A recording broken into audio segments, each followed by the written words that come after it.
Dalam membaca kartu tarot ini, Mas Denny dibantu makhluk astral nggak sih?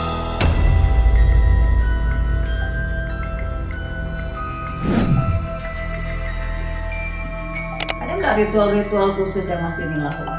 Ritual itu Hmm? yang diminta oleh makhluk yang tidak terlihat agar mereka ini mendapatkan Sajen. bukan saja apa nama tumbal.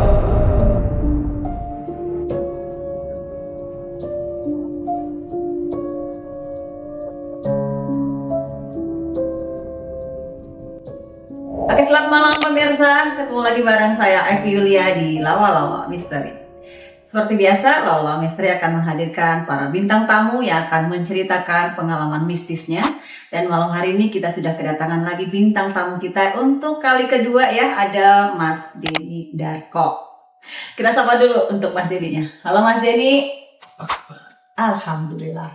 Kali ini kayaknya lebih baik. Enggak saya hipnotis. Oke gitu. Kalau kali kemarin tuh kita bahas masalah Vina, kali ini aku pengen bahas masalah profil dari Mas Denny sendiri. Jadi Mas Denny kan kita tahu nih ya, ahli tarot. Semenjak kapan sih Mas Denny mengenal yang seperti ini? Mengenal seperti ini ya, bukan sejak kapan jadi ahli ya. Mengenalnya dulu SMA. dari SMA. Iya. Memang otodidak atau ada keturunan ngerti sama hal-hal seperti ini? Kalau sekarang kan cowok itu ada dating apps, ada TikTok untuk menarik lawan jenis. Kalau dulu saya pakai kartu tarot dan sosok bisa ramal tangan untuk menarik lawan jenis. Jadi untuk goda-godain cewek awalnya. Tapi itu memang udah tahu dasar-dasarnya gitu dulu. Nggak tahu, saya asal aja waktu itu. Jadi goda-godain saya itu asal-asal aja, gaya-gayaan aja begitu. Saya bisa ramal kamu loh, nanti akan punya pacar seperti apa. Coba lihat tangannya. Oh gitu. Ini nanti akan kan pegang-pegang tangan, dia kan, dan dia nggak merasa keberatan. Jadi kayak kesempatan gitu lah ya. Nah itu tadi. Begitu. Terus Ya kenakalan anak remaja lah. itu awalnya iseng ya kan, iseng. Terus dan lama-lama tentunya jadi ahli. Saya lulus SMA, Mm-mm. kuliah itu di ITB. Saya ambil desain, saya ambil S2 juga di situ. Karena ketertarikan saya di dunia, saya tuh suka ngajar, suka berbagi, suka sharing dengan seseorang. Dan saya sempat melamar untuk menjadi seorang dosen di kampus saya. Jadi asisten dosen muda. Saya ingin disekolahkan S2 waktu itu. Tapi ternyata antriannya panjang di depan saya. Sampai akhirnya saya mencari sebuah kesibukan lain yang berdasarkan hobi yang saya tekuni. Nah, kebetulan hobi ini itu terbukti saat saya sedang ngajar waktu itu. Itu saya ingat ngajarnya itu jam 1 sampai jam 3. Mahasiswa-mahasiswa tuh ngantuk-ngantuknya tuh kalau jam segitu baru makan siang. Nah, saya kemudian kasih sulap di mata pelajaran, mata kuliah itu tadi, dan terus mereka ini melek lihat sulap itu tadi. Nah, saya tahu dan jadi tahu kalau ternyata hal-hal yang sifatnya ajaib itu membuat orang itu bertanya-tanya dan memiliki harapan. Nah, sejak itu saya mempelajari sifat-sifat manusia, bagaimana cara mempengaruhi mereka, bagaimana hal-hal yang sifatnya ajaib itu bisa membuat orang ini untuk mengambil sebuah keputusan. Dan akhirnya saya secara tekun mempelajari hal yang dihubungkan dengan ini tadi, ramal, membaca masa depan, melakukan trik sulap untuk menunjukkan bahwa kita itu sakti, seperti itu. Tapi ada nggak sih ilmu khusus untuk mempelajari hal-hal seperti ini? Ada. Seperti apa tuh? Ada memang gurunya begitu? Oh, kalau gurunya jelas kita ini itu mirip dengan seseorang yang belajar menjadi arsitek, pilot, dokter, chef. Kita nggak bisa mengaku sebagai profesi itu tadi sebelum kita itu lulus pengajarannya dan kita itu mengikuti seorang pilot dokter, chef, pesulap, peramal yang memang sudah ahli, sehingga kita bisa mempelajari daily life-nya dia, konsep ritualnya dia, kehidupannya dia. Makanya pilot itu nggak akan disebut pilot sebelum dia jadi co-pilot, ikut dulu terbang sampai dia kemudian menjadi captain. Seorang chef tidak akan mendapatkan gelar chef sebelum dia ini menjadi seorang asisten chef selama sekian tahun. Nggak mungkin ada seseorang yang menjadi apapun ya, yang di bidang keahlian, itu sebelum kita belajar kepada seseorang yang memang sudah arsitek, kita harus ikut sebuah firma yang memang sudah tahunan, dan setelah kita di sana selama 5 tahun, 6 tahun, baru kita boleh tuh memproklamirkan diri menjadi seorang arsitek. Nah maka sama dengan seperti ini. Cuman sayangnya guru saya ini itu tidak mau diasosiasikan dengan muridnya. Jadi kalau ditanya siapa, saya nggak bisa ngomong. Tapi saya belajar kepada seseorang yang kalau kita bilang orang ini memang ahli di bidangnya, dan beliau sudah meninggal. Berarti Mas Denny belajar dari beliau gitu. Betul. Dan setelah belajar nih tentunya kan ahli dong ya. Enggak dong, belajar, mengasah, menyelesaikan hal-hal yang memang ditanyakan kepada saya. Setelah, kalau secara profesional saya sudah 10 tahun membaca tarot ini. Tapi kalau enggak secara profesional dari dihitung ya udah 20 tahun saya menyukai gambarnya, saya baca buku, mempelajari, baca-baca terus salah seperti itu. Tapi 10 tahun saya profesional. Ya, mungkin orang menyebut saya sebagai ahli. Dalam membaca kartu tarot ini, Mas Denny dibantu makhluk astral nggak sih? Saya percaya mereka ada. Mereka itu tuh derajatnya di bawah kita. Minta tolong nggak ke sesuatu yang derajatnya di bawah kita? Kalau saya kira nggak make sense. Karena kita ini lebih canggih, lebih cerdas, lebih memiliki banyak hal yang mereka bahkan iri sama kita, enggak. Jadi saya kira akan bodoh ya pada orang-orang yang meminta tolong kepada sesuatu yang tidak terlihat itu. Berarti natural aja gitu. Enggak dong. Saya mempelajari itu dengan lebih baik lagi. Enggak, maksudnya tidak yang pakai magic begitu. Nah itu magic, makanya saya bilang magic itu hanya orang bodoh kalau saya kira. Dan sebelum Mas Denny membaca nih kartu tarot ini, ada nggak ritual-ritual khusus yang Mas Denny lakukan? Ritual itu sebenarnya adalah hal-hal yang diminta oleh makhluk yang tidak terlihat agar mereka ini mendapatkan pengakuan dari manusia. Makanya ritual ini kan aneh-aneh. Kepala kerbau, buat mereka itu nggak berguna apa-apa, Mbak. Tapi saat manusia itu mengusahakan, kerbau kan harganya mahal, Mbak. Nggak 1 juta, 2 juta, itu puluhan juta. Itu harus disembeli, kepalanya diambil. Mereka ini tuh merasa bangga manusia dibodohi seperti itu. Pasang Sajen. bukan saja tumbal kebodohan manusia. Loh Mas, berarti mengatakan kalau leluhur kita dulu tuh bodoh. Ya saya kira lebih pintar kita di zaman sekarang. Karena kita seharusnya sudah cukup tahu bahwa kecanggihan teknologi itu hasil berbudaya otak kita. Ini jauh lebih baik daripada menyerahkan nasib dan juga pertolongan kepada makhluk yang tidak terlihat. Lagi pula kita punya Tuhan, ya Allah kan. Buat apa? Ya nggak apa-apa juga kalau mereka memilih seperti itu. Sama seperti misalkan Mas Darko sekolahnya sampai S2 seperti itu. Ya ada yang memilih atau tidak memiliki kesempatan untuk bisa bersekolah, ya otomatis kan ya saya nggak bisa bilang kalau mereka nggak memiliki sebuah kebijaksanaan yang lebih dibandingkan atau kurang dibandingkan saya. Kalau kita menggunakan kartu tarot nih, itu sama nggak sih pengguna kartu tarot kayak Mas Denny lah ya? Sama nggak sih sama dukun atau paranormal gitu Mas? Mohon maaf nih sebelumnya nih. Oh enggak perlu minta maaf karena kan ya menyamakan dengan manusia lain ya tetap sama aja. Saya nggak bisa ngomong sebelum saya kecilkan konteksnya dukun dan paranormal yang mana nih. Karena bisa jadi saya dianggap dukun dan paranormal juga.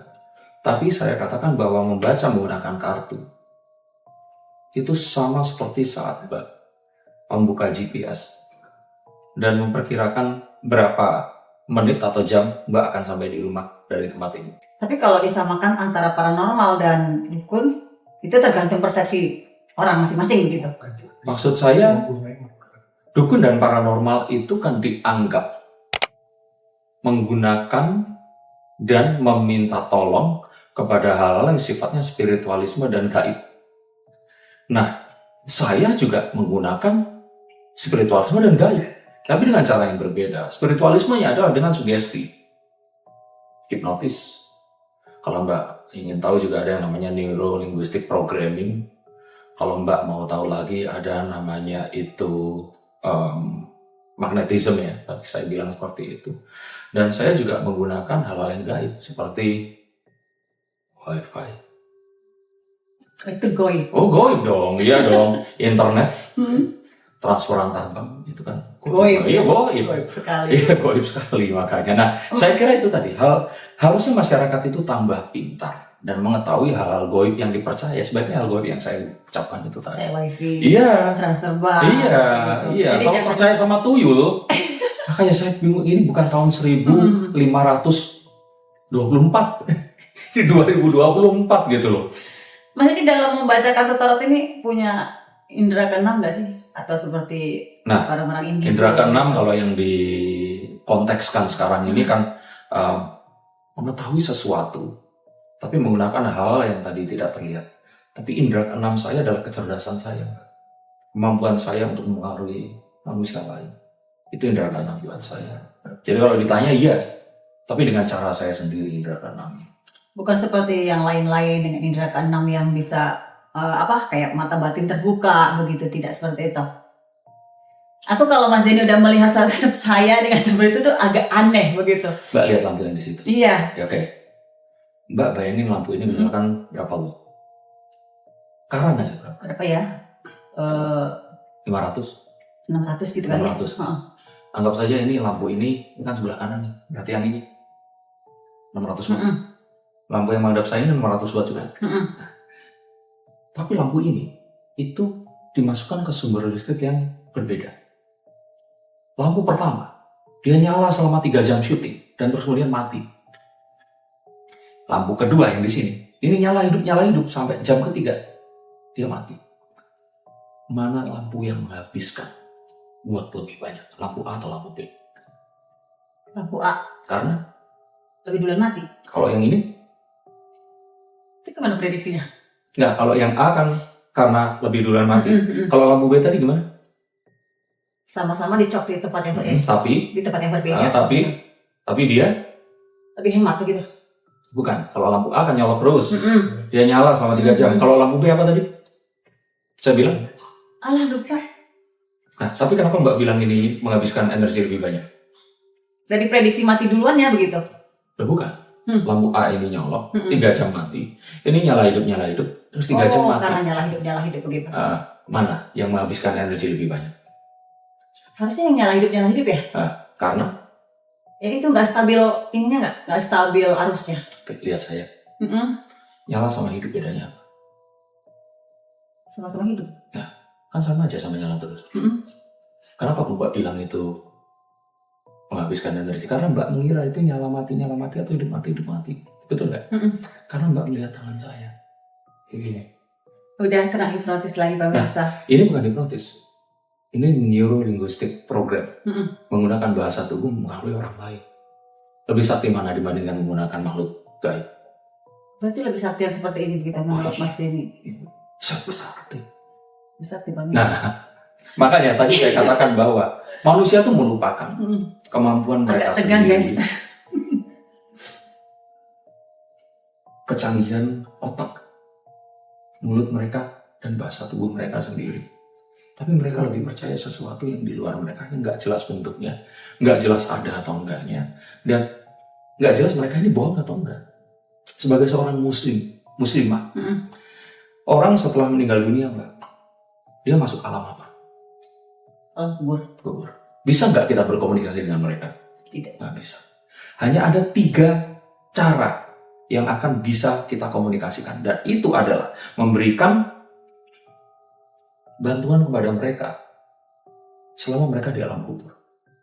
1, apa? ilmu yang bermanfaat. Bermanfaat. Kedua, Sedekah, amal jariah. amal jariah. Amal jariah itu kalau kita sedekah di masjid, dijadikan batu bata, jadi tempat masjid, tempat orang sholat, kita dapat terus. Terus selama masjid itu dipakai. Yang ketiga, doa anak yang saleh. Jadi nggak mungkin ada seseorang namanya Linda memanggil arwah Vina, terus dia kesurupan. Karena Vina sudah dalam kubur. Nah, jadi kembali lagi Mbak, bahwa kita tuh dibodohi oleh makhluk yang nggak terlihat ini tadi. Tapi sebagian percaya dengan begitu ya? Ya, sebaiknya kita percaya kalau sebagai hiburan aja ya. Dan. Tapi kalau buat hukum, menanyakan jodoh di mana, atau uang saya hilang ini dibawa siapa, ya jangan nanya ke jin, mending nanya ke Denny Darko saja. Denny Darko.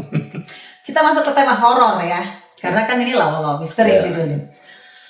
Pernah cerita Mas Denny ini pernah masuk ke ruangan forensik ya, kamar jenazah.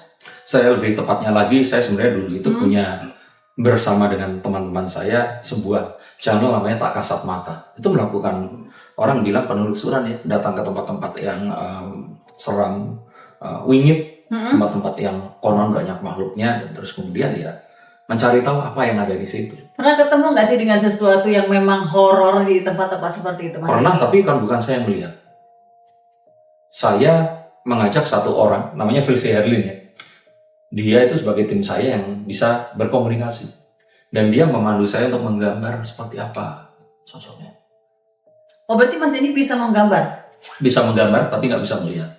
Dan saya bisa, kalau disentuh seperti itu, dia bisa mengalirkan sebuah sugesti di mana saya akan merasakan gambarnya akan seperti ini gitu. Tuh keluar sendiri begitu? Keluar sendiri, kayak gini misalnya. Mbak pejamkan mata. Enggak, saya nggak hipnotis. Pejamkan mata. Oke, pejamkan mata. Bayangin kalau sekarang Mbak kembali ke masa lalu waktu SD, ingat ya? Nah, ini duduk di bangku SD. Ingat ya? Nah, hirup baunya tuh ruangan itu. Nah, sekarang bayangkan. Bangkunya waktu itu terbuat dari apa? Kayu. Warnanya gelap, terang, atau sedang, atau apa? Warnanya kuning. Kuning. Mbak lihat di sebelah kiri Mbak, betul ya? Ada yang duduk teman sekelas. Ada. Namanya siapa? Namanya Suwarti. Nah, bayangkan Suwarti waktu itu usianya 10 tahun. Bayangin. Mbak juga lihat Mbak pakai baju SD waktu itu. Nah, Mbak sekarang berdiri keluar dari halaman. Lihat, pagar SD-nya warnanya apa? Warna putih. Nah, ada pohon sesuatu di situ, betul ya? Pohon alkasia. Nah, buka matanya. Mbak bisa menggambarkan. Memori itu tiba-tiba muncul aja. Tapi itu kan dari sebuah kenangan kan. Nah, saat saya disentuh sama orang itu, saya tiba-tiba merasa melihat sesuatu yang saya gambar itu tadi. Coba Mbak gambarkan si Suwarti tadi. Berarti orang Jawa dong ya. Nah, dia seperti apa? Rambutnya ikal, lurus atau? Dia kecil, rambutnya pendek. Ya pokoknya dia pendek, orangnya kecil, lebih kecil dari aku sendiri gitu. Nah, Mbak pejamkan mata. Mbak pernah ke Paris? Enggak. Mbak sekarang bayangkan ada menara Eiffel di depan Mbak. Oke? Sekarang bayangkan ada seorang laki-laki. Dia ini orang Prancis, tapi keturunan Afrika. Nah, pada hitungan ketiga, Mbak kira dia namanya siapa? 1, 2, 3. Siapa namanya? Daniel. Nah, buka matanya. Dan ini ada atau enggak? Enggak. Tapi gimana kalau ternyata orang keturunan Afrika namanya Daniel itu benar-benar ada di sana? Dan Mbak disugestikan untuk ketemu sama dia barusan ini tadi. Nah, kita nggak pernah tahu. Nah, jadi apa yang disentuhkan? Saya tuh tiba-tiba menggambarkan seperti itu. Jadi Apakah lugas begitu ya? Apakah itu ngarang? Ya saya sih ngerasa ngarang, tapi orang ini yang menyentuh saya, iya seperti itu bentuknya. Oh berarti orang yang menyentuh Mas itu yang melihat makhluk tersebut Iya. begitu? Itu makhluk apa sih kalau boleh tahu yang Mas gambar itu? Ya kalau saya percaya itu jin.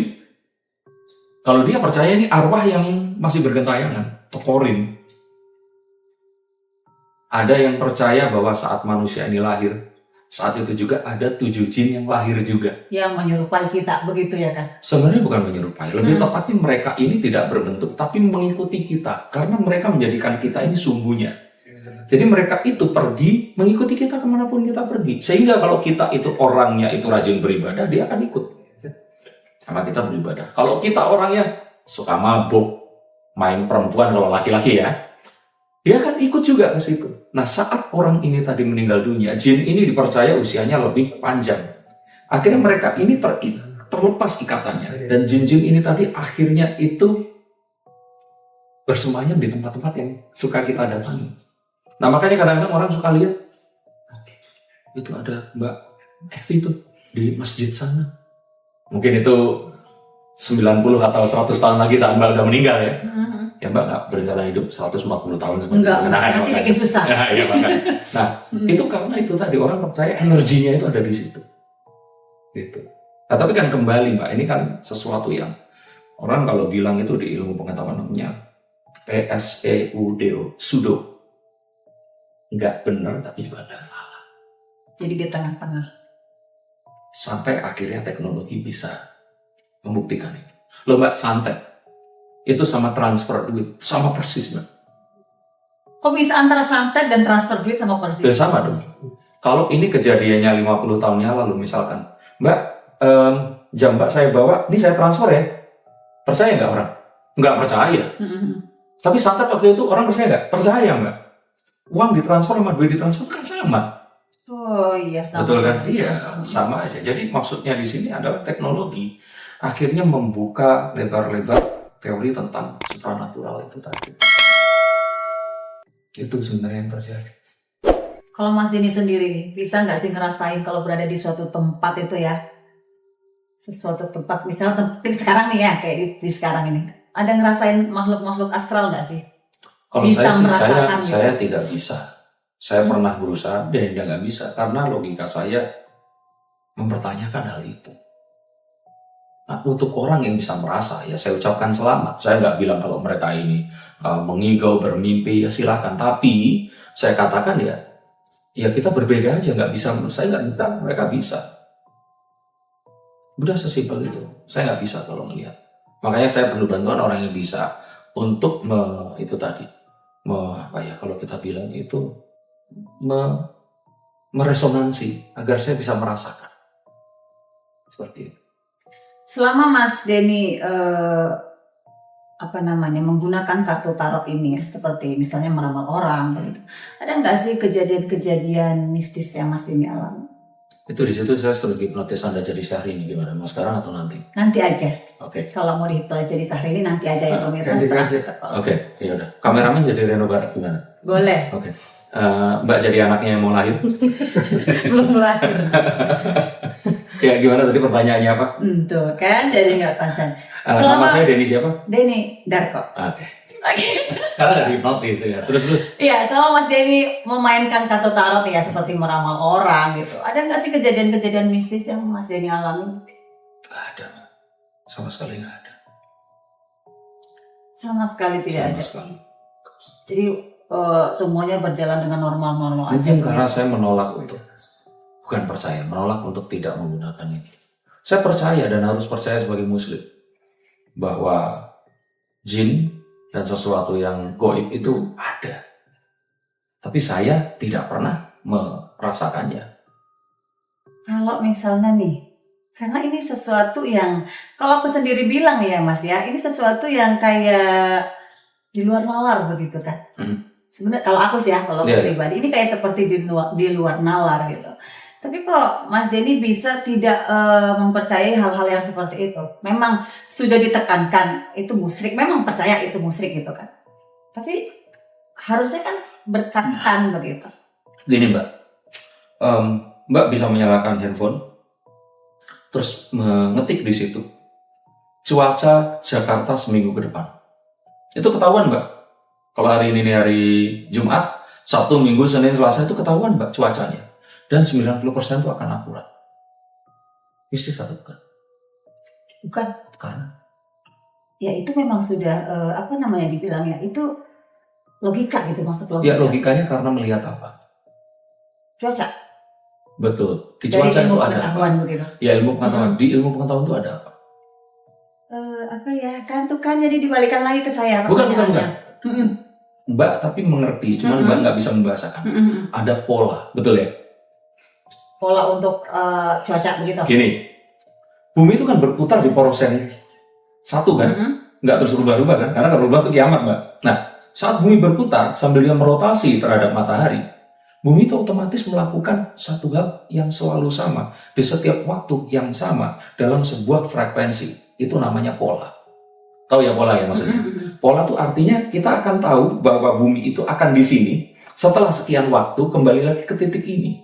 Nah, karena itu kita akan bisa berdasarkan pola-pola di masa lalu untuk memprediksikan sesuatu yang akan terjadi di masa depan dengan mempelajari data ini tadi untuk melahirkan sebuah pola yang akan kita lihat ke depannya nanti. Misalkan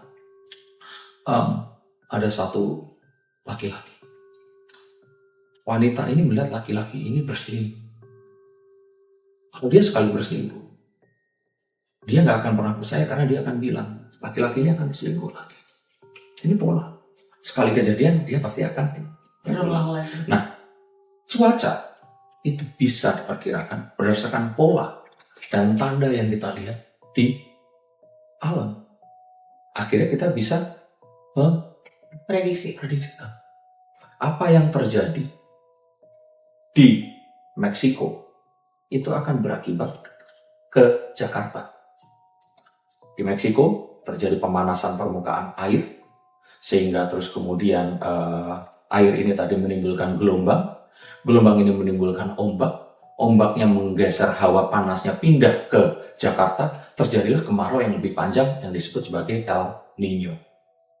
Jadi pola itu kalau kita bisa membaca polanya, membaca tandanya, kita bisa meramalkan masa depan. Sama seperti juga dengan kita melihat GPS. Dari tempat ini ke rumah Mbak Yulia, Mbak Evi, ini kira-kira 45 menit. Loh kok bisa? Karena di perjalanan itu, orang yang menyalakan GPS yang sama mengirimkan sinyal, saya ada di sini. Apakah mereka akan di situ terus? Enggak. Mereka tuh sambil bergerak. Tapi kenapa kok dia bisa memperkirakan? Karena berdasarkan pola. Selama sekian puluh ribu hari sejak GPS ini menyala, orang kalau lewat situ itu pasti akan lancar. Mereka akan memberitahukan kepada diri bahwa di sini akan lancar. Tapi di jam tertentu dia akan prediksikan ini sibuk. Walaupun itu sudah terjadi beberapa atau bahkan berbulan-bulan yang lalu. Tapi kalau data ini dikumpulkan, ini akan jadi sebuah pengulangan. Karena manusianya sama, jalannya sama, mengendarai kendaraan yang mayoritas sama. Sama seperti itu. Saat saya buka ini. Terus saya tunjukkan gambar-gambar yang di sini. Gambar ini untuk mempelajari pola di masa lalu terhadap hal yang Mbak alami. Makanya perlu tanya jawab. Saya nggak bisa misalkan, Mas Darko, tolong lihatin kehidupan saya dari kartu ini saja. Saya bisa bercerita, tapi akurasinya akan cuma 40%. Tapi kalau Mbak bercerita, ini Mas Darko dari kartu ini, anak saya sudah kuliah, dia seorang wanita, dia punya pacar, kayaknya 2-3 tahun lagi akan menikah. Tolong bacakan kehidupan saya seperti apa. Anak ada berapa? 3. Otomatis kan Anda akan kehilangan cita pertama Anda, anak yang lahir pertama. Rasakan dulu waktu di kandungan dari kecil membesar, lahirkan sakitnya seperti apa, tapi langsung hilang sakitnya saat dia di dalam pelukan. Dia tambah besar, didandanin, dikasih baju yang terbaik, disekolahkan, didoakan, sakit, diobatkan. Semua Mbak lakukan sampai akhirnya dia kuliah, lulus, Mbak merasa bangga dengan itu, terus kemudian dia pergi. Nah, saya akan bisa bilang sepertinya Mbak, ada sebuah kehilangan yang besar di hati Mbak. Seperti sebuah puzzle yang piece-nya ini diambil sebagian besarnya dan Mbak mencari-cari itu piece itu ada di mana. Nah, saya ingin katakan bahwa Mbak melupakan piece yang masih ada. Fokusnya baru piece yang hilang. Bahwa masih ada adik-adiknya yang akan nemenin Mbak. Dan sebenarnya sampai kapanpun anak Mbak yang pertama ini gak akan pernah melupakan. Mbak mungkin mengambil ini cinta pertama Mbak. Tapi buat ketiga anak itu, Mbak ini adalah cinta pertama mereka. Nah ini kan suatu hal yang saya kembalikan dari ucapan ini tadi. Itu yang saya lakukan sebenarnya. Dalam meramal orang itu gitu ya? Yes, ya. Tapi ya kembali lagi. Ada banyak hal. Misalkan tentang kehidupan. Mas, hoki saya seperti apa? Mas, saya akan menikah cuma sekali ini, akan menikah lagi. Nah itu kan sesuatu yang akan kita bicarakan. Jadi masalah percaya atau tidaknya itu kembali ke orangnya masing-masing. Kalau orang itu sudah nanya kepada saya, Mas, Otomatis nanti percaya ramalin gitu udah ya. nggak percaya. Ya, itu bukan artinya tuh percaya sama saya nggak percaya sama Tuhan, tapi artinya di sini itu adalah misalkan Mbak pulang terus kemudian makan dong di ayam goreng Suharti. Mbak memilih tempat itu untuk makan ayam goreng di antara ratusan tempat ayam goreng yang Mbak akan lewati dan Mbak bisa beli lewat aplikasi. Tapi lebih percaya ke situ gitu. Ya. Keren sekali. Jadi nanti Saya atau tarot yang keren. dua-duanya. Oh. Jadi nanti setelah ini agak-agak boleh dong dibisikin ya. Nomor yang akan keluar Iya boleh. 4 angka aja. 4 angka ya. Pasan Oke. diomong kan? Entah nanti pokoknya 4 angka ya. Oke. Oke, Mas Denny, makasih waktunya udah berbagi pengalaman masalah kartu tarot yang aku sama sekali gak ngerti ini di kartu ini. Mas Denny luar biasa sekali dengan bisa membaca kartu-kartu ini. Amin. Doaku semoga Mas Denny makin sukses ya, rumah tangganya sakinah mawaddah warahmah. Pokoknya Amin. sukses di akhirat. Amin. Makasih. Sudah, rumah tangga yang mana ada 4? Iya, Semuanya ya. semuanya. Bercanda guys. Sorry guys. Oke Mas Denny, sekali lagi makasih waktunya. Ya. Sehat-sehat selalu. Amin. Oke, pemirsa, terima kasih yang sudah menyimak video ini dari awal sampai akhir. Semoga apa yang sudah kami bincangkan malam hari ini bisa diambil hikmahnya oleh semuanya. Dan kalau mau konsultasi masalah kehidupan, jodoh, rezeki, boleh langsung ke Mas Denny-nya. Ya, siap. Siap dong. Oke, jangan lupa ikuti kisah lawa-lawa misteri berikutnya. Saya Evi Yulia dan sampai jumpa.